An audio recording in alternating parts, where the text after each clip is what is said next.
So this is a Plat 3/Diamond 1 range replay that we're going to be going into next.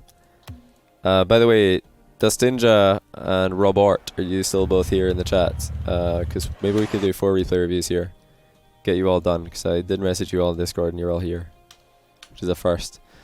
Yeah, we have party versus party here. This is P3D1.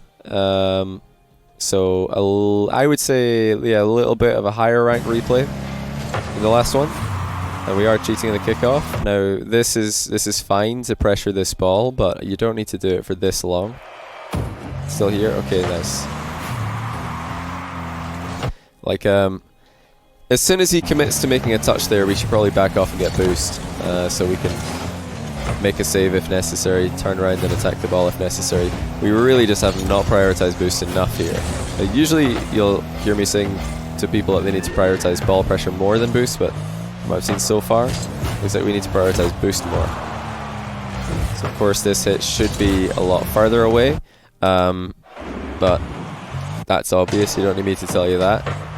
The one thing that might not be obvious is the angle that you're selecting to clear the ball. So we've cleared it pretty much straight at the opponent, and this touch again straight at the opponent. Those are not the kind of touches you want to be making. So it looks like in this follow-up touch especially, the main thing that was going through your mind is, let me just hit this as hard as possible. You've tried to just flip straight into the ball to hit it as hard as possible. But actually, if you just sat still, let the ball bounce off you, it would have been more effective. So we take a look at this position.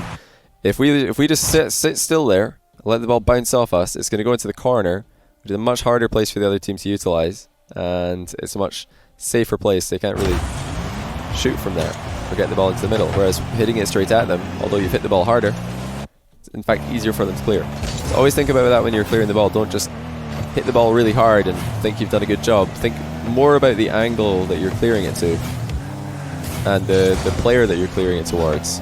Try and find a gap that the opponents can't get towards. Okay, it's a good job using small boost pads here, but we can't be too attentive to those and not attentive to what's happening on the ball. Like, there was a guy about to shoot there and we were just still looking at only small boost pads. It's good positioning at the back post. It's really good. And this is a good boost grab because the opponent was probably going to steal it. Extremely aggressive with the dodge here. Don't think that was necessary. Fake challenge would have been fine. But we should be able to do something off this anyway. Nicely done. Good follow. And hey, it looks like you're able to play with more boost just easy.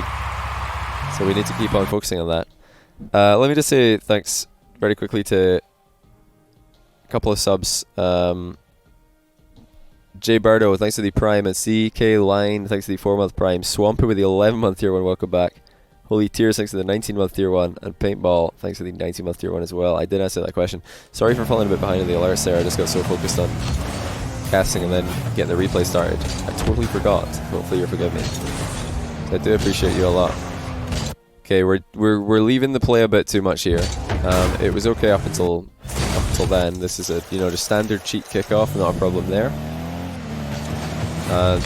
We flip into the ball, which is good.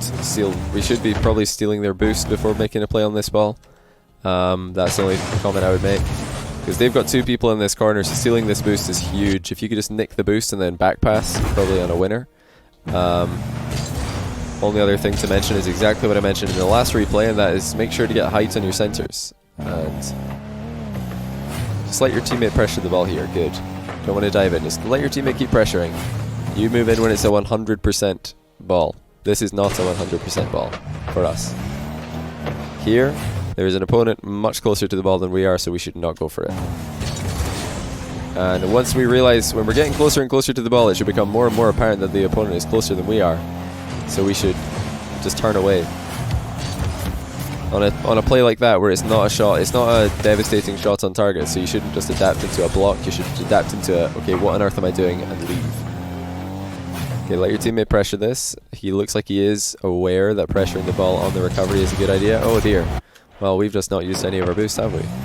Like, we don't need to bait a shot here or anything. We just want to back off, because the longer this guy dribbles on the ball, the easier it is for our teammate to get involved and demo him. But it looks like we might want to work on our depth perception, because we I've had a couple of challenges that are just too aggressive, coming in from way too far away. And now we've just not read the fact that the shot is going to beat us to the goal, so definitely a few things we can work on. You are kidding me, that's just gone in. Observe the Plat 3 air dribble in all its beauty. Unbelievable. One touch. Bounce. Goal. Dark Shadow, what are you doing? What's his name? Dark Shadow Wizard. No, Dark Shadow Zadel.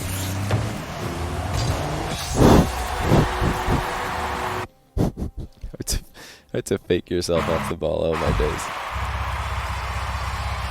Yeah, the Plat defense was definitely the highlight there.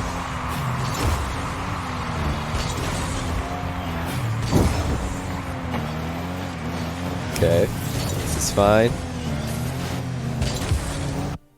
And we were almost actually supersonic here. In fact, I think we might have been supersonic before we dodged. The dodge didn't really do anything. Yeah, I think we're supersonic, are we not? I saw some trails. Either way, we were really close to supersonic, so the dodge was unnecessary. Thinking of sending a Diamond 3 lobby next where it looks like a silver lobby. I love those games. People will get so mad. They'll be like, how is this Diamond 3? I'm Platinum better than this. Yeah, this pressure.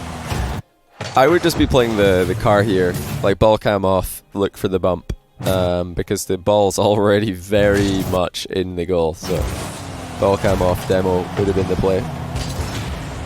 Looks like you were trying to demo him with ball cam on. Oh, nice. Oh, just go for it. This was actually perfect. This is a perfect touch. We jumped to pop the ball and grab the boost and avoid the demo all at once. That was beautiful, and we landed well on the wall. I was like, oh nice. And now you could just, you even turned back down the wall, which is perfect because that gives you a chance to run up into the ball and absolutely blast it on that half volley straight into their goal. I was like, this is perfect, well done. But you just didn't shoot. I was disappointed, not gonna lie. But yeah, you did, up until that point you did everything really well. There was like 5 things in a row that you did right. Okay, just a small thing here.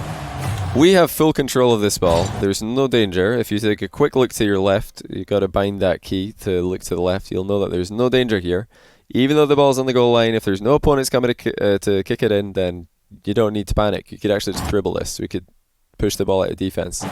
But what we've actually done is give it straight to this guy, who is going to put it straight back into the middle, and now we're in a more awkward position. Again, we're just bonking it clear and hoping that the other team don't send it back in. Don't be afraid of having the ball in your goal line and starting a dribble from there. As long as you have good enough vision, you can safely make that play. Okay, this is not a play we want to make. Huge dog pile. Want to stay well away from those. Just stay back. Your teammate's got ball pressure. We've got a 2-1 lead. We don't need to do anything. We don't need to force anything. We just need to chill, defend the goal as best as we can. There we go. Much better. Calm. Alright. So we're trying to dribble here. Boost wasn't the best coming into this, but we sort of wasted it all just getting ahead of the ball. So the dribble kind of fell apart. I do admire the effort of a dribble in 2v2. Wave dash fail. It's one of the better places to practice them.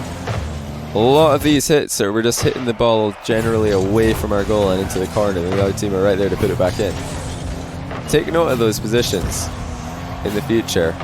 Try and just force a 50-50 just to see what happens, because you're going to be surprised how effective they are. There, we did it there. We just forced a 50-50 and we're on the breakaway immediately. It's so much better than just passing the ball to the supporting player. Hey, Mr. Cole, how's it going, man? Okay, yep, force that 50-50. Good idea. This is fine. We're drawing them in. See, that was composure. That was good. Good play. That was well dealt with in defense. Nice bumps off the ball as well. I love it. Oh, he's tilted. He is mad. Beautiful. We've got faith in our buddy Salty DH in holding it down in defense.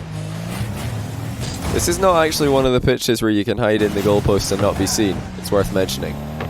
If the material in the wall looks see-through, then they're going to be able to see you. They're going to be able to see your nameplate through the post, but a lot of the other fields have see-through or non-see-through goalposts there. So yeah, this is probably your teammate's ball. I would just let him continue pressuring this. No need for us to dive in. It did look like we had a decent hit, but so did he. So I would just probably leave that one with him. That is pretty comical. Okay. Yeah, we double committed on the ball, and then we get punished for it. At least I saw he got a little bit out of position here as well. Yeah, he's just on the wall for some reason. I'm not sure why he got on the wall here. Got bumped off it. But yeah, the real problem is that we both dove in at this ball. So then when this guy had it, he had no pressure on him. This guy has no pressure, so he can just take a touch. Whatever he wants to do, he can do it. But yeah, just try and follow the guideline I was talking about yesterday, the guideline I've been talking about a lot today. That is, if your teammate's pressuring the ball, defend the goal. If your teammate's defending the goal, pressure the ball. That's your defensive strategy for 2v2. Okay, I like that touch. It's gotta be made, or else he was gonna have a wall shot. Careful not to get shot on while we're grabbing boost pads. Looks like we had a better, we had more awareness this time. Okay, we could probably, keeping this up would not be a terrible idea because we have a lot of boost. So I would be down. Kind of diving in a bit at the end of the game though. Show card, thanks to the tier 1 by the way, welcome to the stream. I think we just boost starved our teammate. This is the only boost that's anywhere near him. He is, again, like I said before, he is pressuring the ball, so we don't really need to. I'm going to keep saying it because it is a big deal. It's one of the things that will really, really improve your 2v2 and 3v3 games significantly.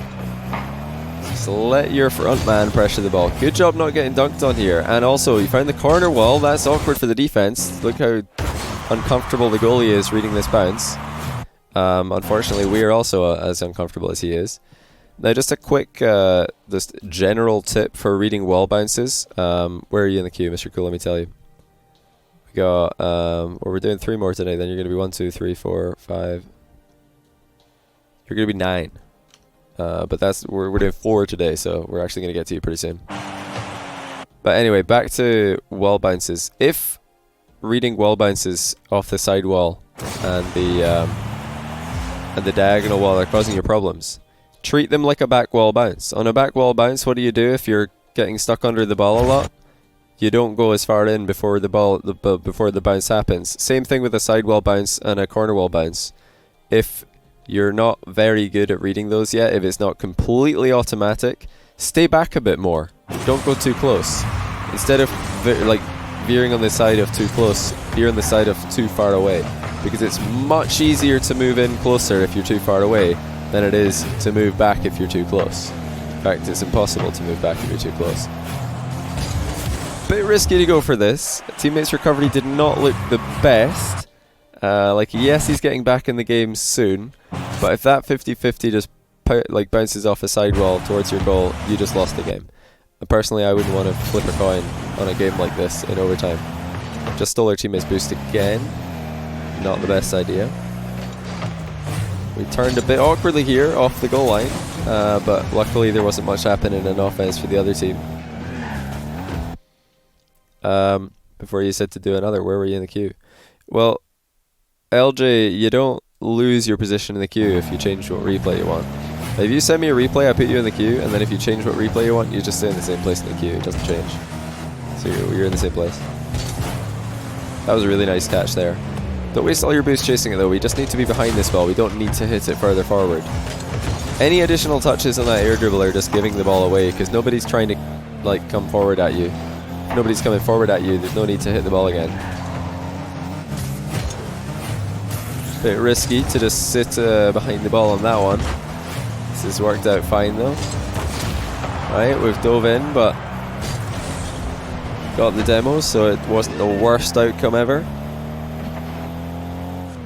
Salty should have gotten the double, blame him. I wasn't blaming, I was just, highlighting something that could have been done better. Yeah, this overtime is huge, so we're gonna actually just skip to the end. I usually skip the end of overtimes. For some reason this game I was like, I want to see what's happening.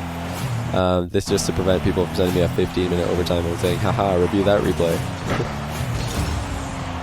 Let's see how this ends.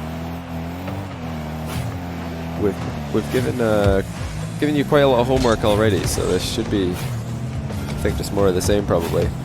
Okay, I like that we're trying to get the ball up the wall in the corner. That's good. Like, getting it up in the air is harder for them to deal with. And oh my goodness. No, it's not this guy, it's this guy. Did he just reverse from the halfway line? He did. He's on the halfway line. Uncle Bobby has just reversed from the halfway line to his own goal. I thought I saw this. I was like, nah, no way did that just happen. That happened. He's reversed from the halfway line in the other team's half, actually. In the other team's half at the side of the field. He just pops it in reverse. I can see him right now looking over his shoulder as he makes the long trek back to his goal. Someone needs to learn how to half flip. His teammates rage quit. Wow. What is he doing? Yeah, that's not a good idea. Yeah, and then he also reversed away from the goal line. When he got there, he just kept on reversing. Oh no. The McLaren drivers, I know, so typical for the McLarens. That's pretty funny though. Good game though, Brobi. A lot to talk about in that one as well. These are definitely good choices.